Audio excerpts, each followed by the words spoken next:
Menjalani perawatan bibir dengan lip care rutin supaya bibir selalu sehat dan lembab adalah hal yang mutlak. Soalnya punya bibir kering tuh bikin gak nyaman. Apalagi buat kamu yang hobinya pakai lip cream matte. Kelembabannya harus dijaga banget nih. Kalau tidak, bisa-bisa bibirmu bukan hanya kering, tapi juga pecah-pecah dan mengelupas. Jadi gak hanya kulit dan rambut aja yang ada rutinitas hariannya, tapi bibir juga ada loh. Dengan melakukan lip care rutin, bibirmu gak hanya lebih lembab, tapi warnanya juga semakin cerah. Mau tahu lip care rutin apa aja yang harus kamu lakukan? Yuk nonton video ini, karena ini dia bakal bahas selengkapnya.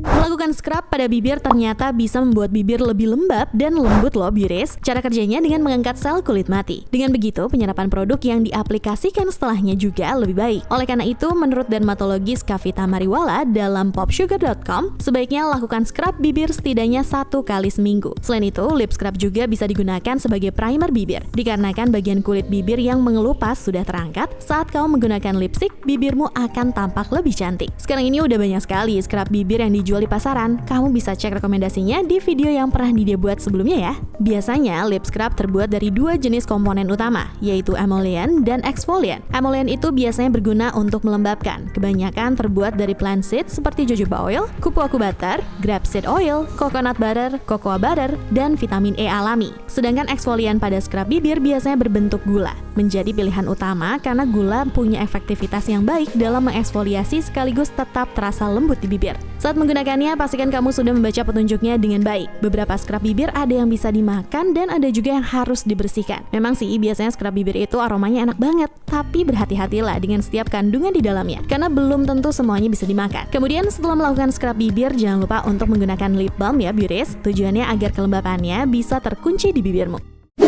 Sama seperti wajah, ternyata bibir juga butuh serum. Serum memiliki molekul yang lebih kecil daripada lip balm, maka kandungan di dalamnya bisa menyerap lebih dalam pada bibir. Menurut Dr. King dalam skincare.com, lip balm itu diibaratkan seperti pelembab kalau di wajah. Makanya kegunaan lip balm lebih untuk melindungi barrier pada bibir dan mencegah hilangnya air pada kulit bibir. Sedangkan lip serum didesain untuk memberikan kelembapan yang lebih mendalam. Setiap orang sebenarnya punya kebutuhan untuk bibir yang berbeda-beda. Jadi untuk memilih serum yang tepat harus disesuaikan dengan kebutuhanmu. Menurut thestar.com, jika kamu membutuhkan kelembapan, sebaiknya pilihlah serum yang mengandung oil base dan vitamin E. Sedangkan jika kebutuhanmu untuk mencegah tanda penuaan seperti keriput di area bibir, pilih serum yang di dalamnya terdapat kandungan peptides dan antioksidan. Bagaimana kalau pengen bibir kelihatan plump? Kamu bisa coba serum dengan kandungan hyaluronic acid. Kandungan ini mampu memberikan kelembapan dan bibir tampak lebih bervolume. Tapi sebenarnya lip serum perlu digunakan semua orang gak sih? Kalau menurut Holmes dalam skincare.com, lip serum diperlukan bagi kamu yang tidak melihat adanya perubahan setelah menggunakan masker dan scrub bibir. Cara menggunakannya kurang lebih mirip seperti step penggunaan serum pada wajah.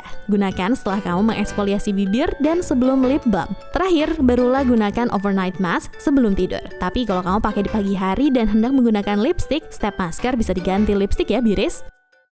Sebelum lanjut ke lip care rutin berikutnya, jangan lupa untuk klik like, comment, share, dan subscribe Pricebook Beauty Channel ya. Nah, kalau lip balm rasanya udah menjadi lip care rutin yang paling umum ya biris. Rasanya sebelum lip scrub, serum, dan masker ngetren, lip balm udah paling eksis duluan. Gimana enggak, manfaat dari lip balm sendiri aja udah banyak. Selain melembabkan, ada juga yang berfungsi untuk memberi warna dan melindungi dari paparan sinar UV sekaligus. Sebenarnya kapan sih waktu terbaik untuk menggunakan lip balm? Nah, kamu bisa menggunakannya sebelum kamu tidur di malam hari. Hal ini dikarenakan ketika tidur, suhu bibir akan naik sehingga mengeluarkan racun. Akhirnya, bibir akan kehilangan kelembapan di malam hari. Dengan menggunakannya di malam hari, racun pada bibir akan hilang dan sel kulit bibir yang baru diproduksi akan terlindungi. Hal ini diungkapkan dalam liveglam.com. Tapi, kalau di pagi hari atau siang hari bibirmu tetap terasa kering, kamu juga bisa menggunakannya kok. Apalagi kalau kamu mau menggunakan lipstick, bibir yang tampak mulus dan lembut harus banget dimiliki. Di luar kelebihan suatu produk, pasti ada kekurangannya juga. Tapi kalau soal lip balm, lebih ke pemilihan produk aja sih beauties. Untuk itu, pastikan memilih lip balm dengan kandungan-kandungan yang cocok untuk bibirmu. Kalau tidak cocok, bisa-bisa bibirmu mengalami alergi seperti ruam, terinfeksi, atau terkena bahan-bahan berbahaya yang merusak bibirmu. Walaupun menggunakan lip balm terasa sangat nyaman, tapi jangan menggunakannya terlalu berlebihan ya beauties. Menurut para dermatologis dalam qualitylogoproducts.com, penggunaan yang berlebihan bisa membuat minyak alami pada bibir berhenti diproduksi. Dengan kata lain, kamu jadi ketergantungan menggunakan lip balm untuk melembabkan bibir. Pemakaian setiap hari masih dianjurkan, tapi nggak perlu setiap menit juga ya. Untuk kandungan, sebaiknya gunakan lip balm dengan kandungan shea butter,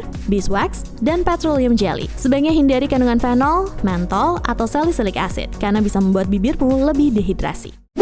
Kalau lip balm tidak cukup untuk melembabkan bibirmu, sebaiknya gunakan masker khusus untuk bibir. Hal ini dikarenakan masker bibir memiliki tingkat hidrasi yang lebih tinggi daripada lip balm. Biasanya diformulasikan dengan butter atau minyak yang lebih tebal daripada lip balm. Sama seperti masker wajah, masker bibir juga memiliki bermacam-macam bentuk. Ada yang sheet, clay, ataupun krim. Menurut Nidia, yang paling unik tuh yang sheet mask. Soalnya rata-rata bentuknya persis bibir tapi ukurannya besar. Cara menggunakannya pun mirip dengan masker wajah. Kamu bisa menggunakannya 2 hingga 3 kali dalam seminggu, walaupun tidak setiap hari. Masker biasanya dapat melembabkan bibir dalam waktu yang lebih lama, makanya tidak perlu menggunakannya setiap hari. Untuk menggunakannya, jika bentuknya sheet, kamu bisa memakainya sebelum lip balm, persis seperti sheet mask untuk wajah. Kamu bisa memijat area bibirmu setelah menggunakannya agar penyerapan kandungan lebih baik. Tapi jika bentuknya sleeping mask, gunakanlah setelah lip balm dan diamkan selama kamu tidur. Ingat, jangan makan ataupun minum saat menggunakan masker ya, biar kandungan yang menempel di bibirmu tidak hilang. Sama seperti produk lainnya, saat memilih masker bibir, perhatikan kandungan di dalamnya, biar tidak ada membuat bibirmu alergi dan jadi iritasi. Itu dia step-stepnya melakukan lip care rutin. Ternyata caranya banyak juga ya, tapi jangan cemas. Kalau kamu udah melakukan semuanya, pasti bibirmu bakal lembab dan lembut. Bonusnya, bibir akan tampak lebih cerah. Sekarang Nidia pamit dulu ya, sampai ketemu di video selanjutnya. Cobalah!